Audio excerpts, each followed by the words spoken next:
जिस पर भी शनिदेव की साढ़े साती चल रही है वह जरूर यह हमारी कथा सुने। शनि की साढ़े साती तो पढ़ लीजिए यह व्रत कथा, बचे रहेंगे दुष्प्रभाव से। शनि की साढ़े साती और ढाया के दौरान शनिवार को व्रत रखने के साथ साथ शनिवार व्रत कथा का पढ़ना और सुनना विशेष रूप से लाभदायक होता है। चूंकि कल यानी 24 जनवरी से शनि अपनी राशि मकर में प्रवेश करने जा रहे हैं। शनि के इस गोचर के दौरान कुछ राशियां ऐसी भी हैं जिनकी साढ़े साती और ढाया भी शुरू हो जाएगी। इसलिए अगर आपकी राशि पर शनि की साढ़े साती और ढाया लगने वाली है तो आप शनिवार के दिन व्रत अवश्य रखें, इससे साढ़े साती और ढाया में लाभ मिलता है। शनिवार व्रत के साथ शनिदेव की कथा भी पढ़नी चाहिए, ऐसा करने से शनिदेव की विशेष कृपा बनी रहती है। तो चलिए जानते हैं कि क्या है शनिवार व्रत की कथा जिसे पढ़ना शुभ फलदायी होता है। एक बार की बात है, सभी नवग्रहों यथा सूर्य, चंद्र, मंगल, बुध, बृहस्पति, शुक्र, शनि, राहु और केतु में विवाद छिड़ गया कि इनमें सबसे बड़ा कौन है। सभी आपस में लड़ने लगे और कोई निर्णय न होने पर देवराज इंद्र के पास निर्णय कराने पहुँचे। इंद्रदेव घबरा गए और उन्होंने निर्णय करने में अपनी असमर्थता जताई, परंतु उन्होंने कहा कि इस समय पृथ्वी पर राजा विक्रमादित्य हैं, जो कि अति न्यायप्रिय हैं। वे ही इसका निर्णय कर सकते हैं। सभी ग्रह एक साथ राजा विक्रमादित्य के पास पहुँचे और अपना विवाद बताया, साथ ही निर्णय के लिए कहा। राजा विक्रमादित्य इस समस्या से चिंतित थे क्योंकि वे जानते थे कि जिस किसी को भी छोटा बताया वही क्रोधित हो उठेगा। तब राजा को एक उपाय सूझा। उन्होंने स्वर्ण, रजत, कांस्य, पीतल, सीसा, रंग, जस्ता, अभ्रक और लौह से 9 सिंहासन बनवाए और उन्हें इसी क्रम से रख दिया। फिर उन सब से निवेदन किया कि आप सभी अपने अपने सिंहासन पर स्थान ग्रहण करें। जो भी अंतिम सिंहासन पर बैठेगा वही सबसे छोटा होगा। इसके अनुसार लौह सिंहासन सबसे बाद में होने के कारण शनिदेव सबसे बाद में बैठे, तो वही सबसे छोटे कहलाए। शनिदेव को लगा कि राजा ने ऐसा जानकर किया है और वह गुस्से में राजा से बोले, राजा तू मुझे नहीं जानता। सूर्य एक राशि में 1 महीना, चंद्रमा 2.25 महीना 2 दिन, मंगल 1.5 महीना, बृहस्पति 13 महीने, वो बुध और शुक्र 1-1 महीने विचरण करते हैं, लेकिन मैं 2.5 से 7.5 साल तक रहता हूँ। बड़े बड़ों का मैंने विनाश किया है। श्री राम की साढ़े साती आई तो उन्हें वनवास हो गया। रावण की आई तो उसकी लंका को वानरों की सेना से हारना होना पड़ा। अब तुम सावधान रहना। ऐसा कहकर कुपित होते हुए शनिदेव वहां से चले गए। अन्य देवता खुशी खुशी चले गए। कुछ समय बाद राजा की साढ़े साती आई। तब शनिदेव घोड़ों के सौदागर बनकर वहां आए। उनके साथ कई बढ़िया घोड़े थे। राजा ने ये समाचार सुन अपने अश्वपाल को अच्छे घोड़े खरीदने की आज्ञा दी। उसने कई अच्छे घोड़े खरीदे व एक सर्वोत्तम घोड़े को राजा को सवारी हेतु दिया। राजा जो ही उस पर बैठा, वह घोड़ा सरपट वन की ओर भागा।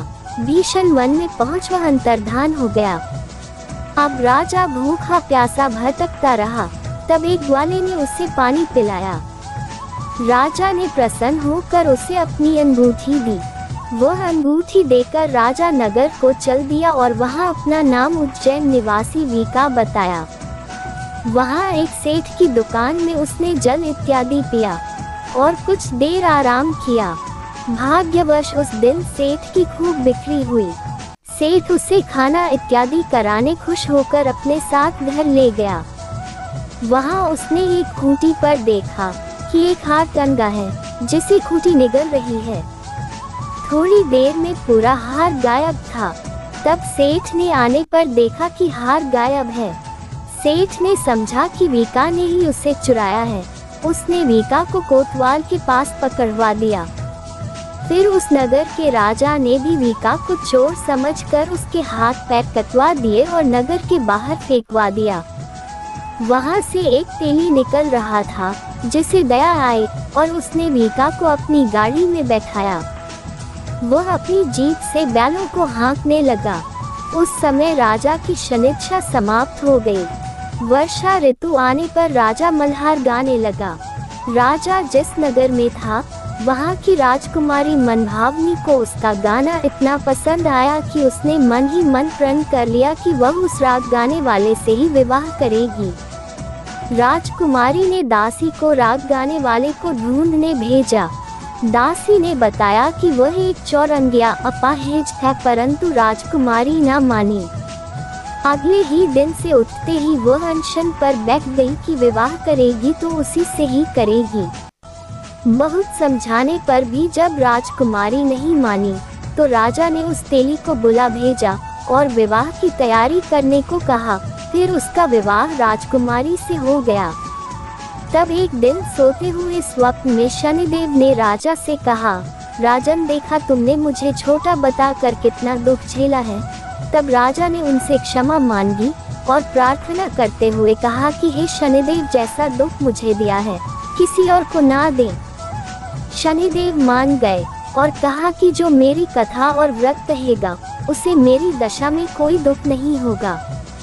जो भी व्यक्ति रोज मेरा ध्यान करेगा और चींटियों को आटा डालेगा उसकी सभी मनोकामनाएं पूर्ण होंगी। और शनिदेव ने राजा को हाथ पैर वापस कर दिए। प्रातः आँख खुलने पर राजकुमारी ने देखा तो वह आश्चर्यचकित हुआ।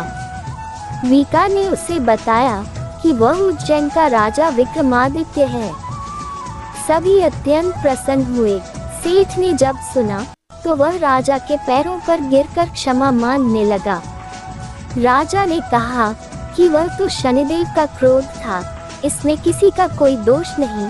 सेठ ने फिर भी निवेदन किया कि मुझे शांति तभी मिलेगी जब आप मेरे घर चलकर भोजन करेंगे। सेठ ने अपने घर नाना प्रकार के व्यंजनों से राजा का सत्कार किया। साथ ही सबने देखा कि जो खूंटी हार निगल गई थी वही अब उसे उगल रही थी। सेठ ने अनेक मोहरे देकर राजा का धन्यवाद किया। सेठ ने राजा से अपनी कन्या श्री कुंवरी से विवाह करने का निवेदन किया। राजा ने सहर्ष स्वीकार कर लिया। कुछ समय बाद राजा अपनी दोनों रानियों मनभावनी और श्री कुंवरी को सभी उपहार सहित लेकर उज्जैन नगरी को चले। वहां राजा के राज्यवासियों ने सीमा पर खूब आदर सत्कार किया। सारे नगर में दीपमाला बनाई गई। राजा ने घोषणा की कि मैंने शनि देव को सबसे छोटा बताया था, जबकि असल में वही सर्वोपरि है। तब से सारे राज्य में शनिदेव की पूजा और कथा नियमित होने लगी। सारी प्रजा खुशी और आनंद के साथ जीवन बिताने लगी। जो भी कोई शनि देव की इस कथा को सुनता या पढ़ता है उसके सारे दुख दूर हो जाते हैं। व्रत के दिन इस कथा को अवश्य पढ़ना चाहिए। नमस्ते दोस्तों, आप लोगों को अगर हमारी यह कथाएं अच्छी लग रही है तो कृपया हमारे चैनल को सब्सक्राइब करें ताकि जब भी हम कोई वीडियो बनाएं तो उसका नोटिफिकेशन आप सबसे पहले पहुंचे।